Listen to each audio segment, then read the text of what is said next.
જય શ્રી કૃષ્ણ મિત્રો, જય સિયારામ બધાને। તો ચાલો સવારનો નાસ્તો કરવા।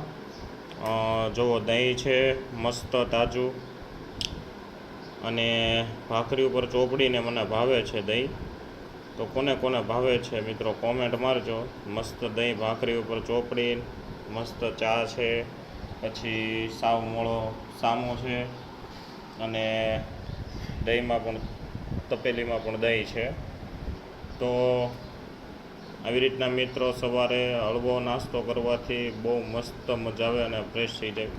અને સવારનો નાસ્તો મિત્રો કરવો જ જોઈએ, કારણ કે સવારનો નાસ્તો કરીએ તો આખો દિવસ આપણને સ્ફૂર્તિ રહે।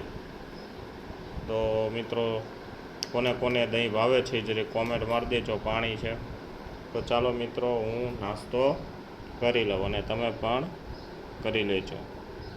જય સિયારામ।